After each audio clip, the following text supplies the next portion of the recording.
నమస్కారం గురుజీ. శ్రీమాత్రే నమః. గురుజీ, డిసెంబర్ నెలలో మిథున రాశి వారికి వారి యొక్క జాతకరీత్యా ఏ విధంగా స్థితిగతులు ఉంటున్నాయి, వాళ్ళు ఏ విధంగా ఉండబోతున్నారు అనేది? అప్పులు ఏవైనా ఉంటే గనక 16వ తేదీ లోపల తీర్చుకుందాము అని ప్లాన్ చేసుకునే వారికి ఇది ఒక మంచి సమయంగా చెప్పొచ్చు. 16th లోపల అంటే ఈ లోపే తీర్చుకోవాలి అంటున్నారు. తీర్చుకుంటే మంచిది. తీర్చుకునే ఛాన్సెస్ వస్తాయి. ఓకే. ఇప్పుడు ఎలా ఉంటుందంటే ఒక్కొక్క సిచ్యువేషన్ వాళ్ళకి ఫేవర్గా ఉంటుంది. ఇప్పుడు అప్పిచ్చినోడు సరే ఏదో ఒకటి సెటిల్మెంట్ చేసుకుందాం అంటాడు. అట్లాంటివి ఏవైనా ఛాన్సెస్ ఉంటాయి. రుణ విముక్తి యోగం నడుస్తుంది వీళ్ళకి ప్రజెంట్ డిసెంబర్లో 16వ తేదీ వరకు నడుస్తుంది. 16 తర్వాత అది వక్రగతి పోతుంది బుధుడిది. అక్కడ అప్పు లభించాలనుకుంటే బాగుంటుంది. ఓకే. కాకపోతే 16 తర్వాత కొంచెం హెల్త్ విషయంలో కొంచెం జాగ్రత్తగా ఉండాలి. అయితే వీళ్ళకి 2వ స్థానంలో అంటే ధనస్థానంలో కుజుడుండి భాగ్యస్థానంలో శని ఉన్నందుకు తండ్రి గారికి సంబంధించిన విషయంలో తండ్రి గారి కుటుంబంలో తండ్రితోని లేకపోతే ఫైనాన్షియల్ మ్యాటర్స్ వల్ల బ్యాంక్ ట్రాన్సాక్షన్స్ చేసేటప్పుడు చాలా జాగ్రత్తగా ఉండాలి, గుర్తుపెట్టుకోండి.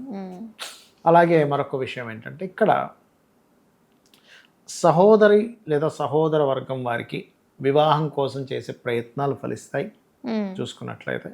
కాకపోతే 4వ స్థానంలో కేతు ఉన్నందుకు విద్యా విషయంలో కొంచెం వీళ్ళకి ఏదో ఆటంకాలు. ఎందుకంటే స్కూల్ అండ్ కాలేజ్ స్థానంలో శని ఉన్నాడు, విద్యా స్థానంలో కేతు ఉన్నాడు.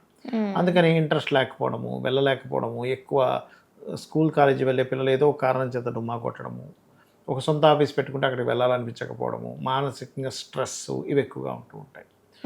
అలాగే మరొక విషయం ఏంటంటే ఇక్కడ పంచమాధిపతి అంటారు, అంటే సంతాన కారకుడు ఎలా ఉన్నాడు వీళ్ళకి ఇప్పుడు అని చెప్పి చూసుకున్నట్లయితే కాస్త ఈ నెల కొంచెం ఆలస్యం అవుతూ ఉంటుంది సంతానం విషయంలో ఏదైనా నిర్ణయాలు తీసుకునేటప్పుడు. కానీ కాకపోతే రీసెర్చ్ చేసే వాళ్ళకి మంచిది. అష్టమంలో శుక్రుడు కదా, రీసెర్చ్ చేసే వాళ్ళకి మంచిది, అందులో ఎటువంటి డౌట్ లేదు. కాకపోతే స్త్రీలు ప్రధానంగా మిథునంలో పుట్టినటువంటి వారు కాస్త వాహనం మీద వెళ్ళేటప్పుడు జాగ్రత్తగా వెళ్ళాలి, ప్రమాదాలు జరిగే కొంచెం. ఎందుకంటే అష్టమ శుక్రుడు మిథునము, లగ్నం నుంచి చతుర్థంలో కేతు ఉన్నాడు, అదేవిధంగా 2లో కుజుడు ఉన్నాడు. ఆ కుజుడు మళ్ళీ మనకి ఇక్కడ అష్టమ భాగ్యంలో ఉన్నటువంటి శనిని చూస్తున్నాడు. ఇవి ఉన్నాయి కొంచెం సహజంగా మిథునం వారికి, కర్కాటకం వారికి కూడా ఉంటుంది ఈ ప్రమాదం అనేటువంటిది. అయితే దశమరాహు ఎప్పుడు కూడా ఏంటంటే ఇక్కడ ఇంకొక విషయం, మాస్టర్స్తోని గురువులతోని అనవసరమైనటువంటి గొడవల జోలికి వెళ్ళకూడదు. లాంగ్ జర్నీ చేసేటప్పుడు అనవసరమైన గొడవలు ఏర్పడుతూ ఉంటాయి, ఈ విషయంలో జాగ్రత్తగా ఉండాలి. సాఫ్ట్వేర్ రంగాల్లో ఉండేటువంటి వారికి ఉద్యోగ అవకాశాలు బ్రహ్మాండంగా వస్తాయి ఈ సమయంలో, అందులో ఎటువంటి డౌట్ లేదు. ఏదో లాభం వస్తుంది ఈ డబ్బులు పెడితే అనేటువంటి జోలికి వెళ్ళారా అయిపోయింది. లాభాధిపతి నీచబడ్డాడు అక్కడ ధనస్థానంలో. సో ఏదో లాభం వస్తుందని ఆశతో చేసే ప్రయత్నం కష్టం లేకుండా అంటారు, ఈజీ మనీ అంటుంటారు చూసారా. ఏదో ఫోన్లో ప్యాకెట్ ఆడాము మనం చూస్తూ ఉంటాం ఈ మధ్య. చిన్నపిల్లడికి ఫోన్ ఇచ్చామండి 80 లక్షలు పోయాయి, ఇల్లు అమ్మిన డబ్బులన్నీ అందులో ఉండాలి, మొత్తం పోయాయి అంటుంటారు. ఇలాంటివి తప్పిదాలు జరుగుతూ ఉంటాయి. బట్ సాఫ్ట్వేర్ ఎంప్లాయీస్కి, యానిమేషన్, ఇవాళ రేపు AI అని వచ్చింది, ఇటువంటి వాటిలో ఉద్యోగం సంబంధించినవి ప్రయత్నం చేసేవారికి ఖచ్చితంగా బాగుంటుంది. సో అయితే ఇక్కడ వీళ్ళు ఎక్కువగా ఆరాధించవలసినటువంటిది మాత్రం మీరు అమ్మవారి ఆరాధన ఎక్కువగా చేయాలమ్మా. అమ్మవారి ఆరాధన ఎంత చేస్తే అంత బాగుంటుంది వీరికి. పంచమాధిపతి శుక్రుడు కదా కాబట్టి. పరిహారాలు ఏం చేసుకుంటే మంచిది అంటారు? ధనస్థానంలో శుక్రుడు ఉన్నాడు కుజుడు ఉన్నాడు కాబట్టి ముఖ్యంగా మంగళ శనివారాలు కుజ శని గ్రహాల దగ్గర దీపారాధన చేస్తూ వీలైతే కాస్త గుమ్మడికాయలో దీపం పెట్టడము, కాలభైరవ అష్టకం చదువుకోవడము, ఓం కాలభైరవాయ నమః అనే నామస్మరణ చేయడం అన్ని విధాల ఉత్తమం. గురుజీ, అలాగే కొంతమంది దగ్గర జాతకం అనేది ఉండదు, కొంతమంది చూపించుకునే సిచ్యువేషన్స్ లో ఉండరు.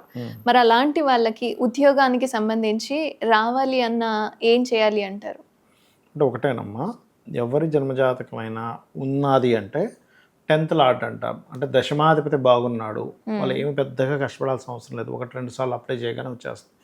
దశమ స్థానం పాడైంది అంటే అప్పుడు జరిగే ఫలితం ఏమిటి అంటే వాళ్ళకి ఎంత ప్రయత్నం చేస్తున్నా ఉద్యోగం సెట్ అవ్వదు.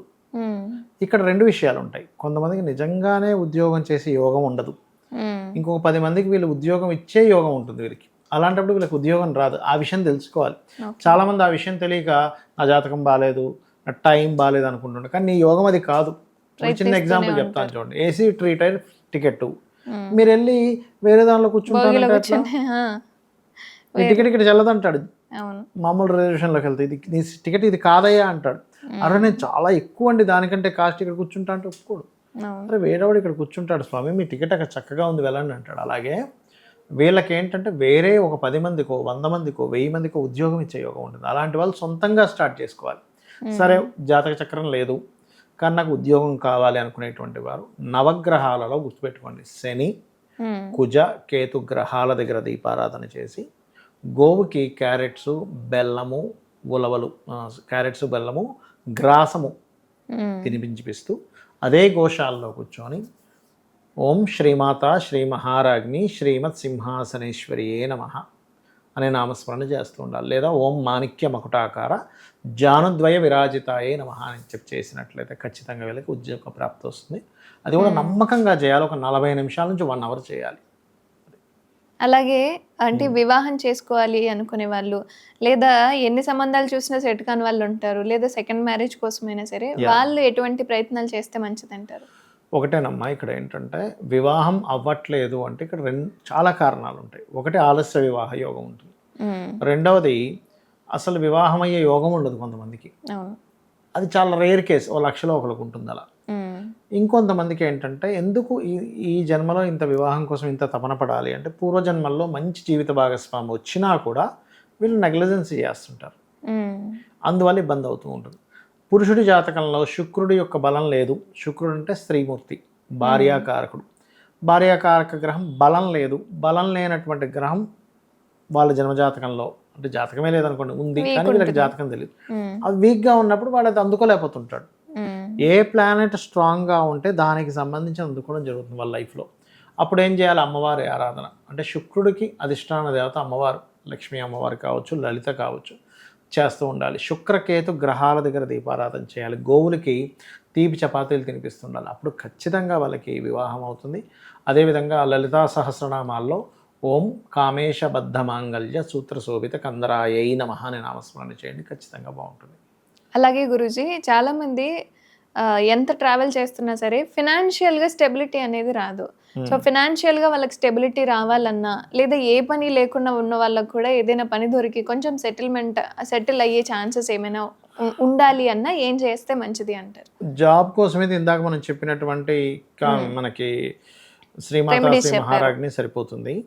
కానీ ఫైనాన్స్ అనేటువంటి డిఫరెంట్. మళ్ళీ ఇక్కడ ఎలా ఉంటుందంటే గుర్తుపెట్టుకోండి, జాబ్ చేయడం వేరు, డబ్బులు రావడం వేరు. చాలా మంది జాబ్ చేస్తుంటారు కానీ రూపాయి మిగలదు. 1వ తేదీ నుంచి వారం రోజులు అయ్యేసరికి మళ్ళీ డబ్బులు వాళ్ళ దగ్గర వీళ్ళ దగ్గర అప్పు చేయడం, 5,000 ఇవ్వు, 2,000 ఇవ్వు, 1,000 అని చెప్పి తీసుకోవడం, మళ్ళీ నెల జీతం రాగానే వాళ్ళకి ఇచ్చేసేయడం, మళ్ళీ వారం రోజులకల్లా డబ్బులు లేపడం జరుగుతుంది. కరెక్ట్గా బ్యాలెన్స్ అయిపోతుంది, వేరే చోట మళ్ళీ అడగాల్సి వస్తుంటుంది. పని ఉద్యోగం వచ్చే యోగం వేరు. ఉద్యోగంలో చాలా చిన్న స్టేజ్ నుంచి ఒక స్టేజ్కి వెళ్ళి విపరీతంగా డబ్బులు సంపాదించడం వేరు. ఇది ధనయోగము, అది కర్మయోగము. ఉద్యోగ యోగం అది. సో ఉద్యోగ యోగం బలంగా ఉన్నంత మాత్రాన డబ్బులు రావాలని రూల్ లేదు. ఎప్పుడు పని ఉంటుంది అంతే వాడికి. కొంతమందికి ఎప్పుడు జాబ్ ఉందండి అంటాం. గవర్నమెంట్ జాబ్లో చిన్న జాబ్ చేస్తాం, ఎప్పుడు జాబ్ ఉందంటే ఉంది, కానీ డబ్బులు రావాలని రూల్ లేదు అక్కడ. కానీ ఉద్యోగ యోగము బలం ఉండడము, ధనం రావడం రెండూ బలంగా ఉంటాయి కొంతమందికి, అది వేరు. ఇక్కడ ధనమే రావట్లేదండి అంటే ఎప్పుడు ఉద్యోగం చేయాలని రూల్ లేదుగా, వ్యాపారం చేయొచ్చు, ఏదైనా సర్వీసెస్ చేయొచ్చు, ఉంటాయి. అప్పుడు వాళ్ళకి దాని అర్థం ఏమిటంటే పోయిన జన్మలో ఎవరికి రూపాయి కూడా పెట్టలేదు ఆ జాతకుడు, అందుకని ఈ జన్మలో ఆ యోగం లేదు. అప్పుడు ఏం చేయాలి? అమ్మవారి నామాల్లో ఓం సంపత్కరీ సమారూఢ సింధుర వ్రజ సేవితాయై నమః, లేదా ఓం ధర్మాధ్యక్ష ధనాధ్యక్ష ధన ధాన్య వివర్ధినియే నమః. ఇవి చేయాలి మెయిన్గా. ఇవి ఎంత చేస్తే అంత బాగుంటుంది, గుర్తుపెట్టుకోండి. సో ఈ మంత్రాలను పఠిస్తే కొంచెం అంటే ఏది లేని వాళ్ళకు కూడా ఏదో ఒకటి వచ్చి స్టెబిలిటీ అనేది వస్తుంది. ఏం చేస్తున్నామంటే పూర్వజన్మల్లో ఏదో ఎక్కడో తప్పిదం చేశాము కాబట్టి అమ్మ నన్ను ఇప్పుడైనా సరే నన్ను కరుణించు, ఏదో జరిగిపోయింది. ఇప్పుడు ఆదిశంకరాచార్యుల వారి వృత్తాంతంలో అదే ఉంటుంది. శంకరాచార్యుల వారు ఆ ఉసిరికాయ తీసుకొని కరిగిపోయి లక్ష్మీదేవిని పిలిస్తే ఫస్ట్ లక్ష్మీదేవి వచ్చి చేసింది ఏమిటంటే, శంకర ఇక్కడ ఏ పుణ్యమే లేదు, ఎక్కడ ఇవ్వాలంటుంది. బ్యాంక్ బ్యాలెన్స్ లేకపోతే మనం చెక్ తీసుకెళ్తే వాడు ఎలా అయితే డబ్బులు ఇవ్వడో, మీరు ఎన్ని చేసినా పూర్వజన్మల్లో పుణ్యం లేకపోతే రావు. పుణ్యాన్ని ఇచ్చేటువంటిది కేవలం గంధముతో అమ్మవారిని ఆరాధించడము. అంటే ఇక్కడ ఒక చిన్న లాజిక్ ఉంది. వాడి గంధం అమ్మవారు ఆరాధించేస్తే నీకెందుకు పుణ్యం వస్తుంది అంటే, ఇక్కడ చూడండి, గంధానికి ఎవరు ప్రతీక? గురువు. అవును. గురువు ఈజ్ గంధం. ఉమ్, ఓకే, అమ్మవారు అంటే విశ్వం, ప్రకృతి. నువ్వు గురువు అంటే మంచి చేయడం, ఉమ్, చెడు చేయడం కాదు. గురువు అంటే గైడింగ్ అంటారు. అవును. అంటే నువ్వు విశ్వానికి గనక సరైన గైడింగ్ ఇస్తే అదే అమ్మవారికి గంధం పూజ చేయడం. ఉమ్, నువ్వు విశ్వంతో నువ్వు సరిగ్గా లేవు, అన్నీ నెగిటివ్ చేసుకుంటూ వెళ్ళావు, ఉమ్, మిస్గైడ్ చేసుకుంటూ వెళ్ళావు, అదే పాపం. పరోపకారం పుణ్యం, ఉపకారం కదా గైడ్ చేయడం అంటే. అవును. పరపీడనం పాపం, మిస్గైడ్ చేసావు, పీడనం. ఉమ్, అంతర్లీనంగా ఉన్నది ఏమిటంటే అమ్మవారి గంధంతో పూజ చేస్తే పుణ్యం వస్తుందని దాని అర్థం ఏమిటంటే బాహ్యంగా కనబడడానికి గంధంతో పూజ, కానీ ఇన్డెప్త్గా నువ్వు సొసైటీకి మిస్గైడ్ చేస్తున్నావా, సరైన గైడింగ్ ఇస్తున్నావా నీ చుట్టుపక్కల వాళ్ళతో, దట్ ఈస్ ద మెయిన్. ఉమ్. ధన్యవాదాల గురించి చాలా చక్కటి అంశాలను మాతో పంచుకున్నారు. శ్రీమాత్రే నమః.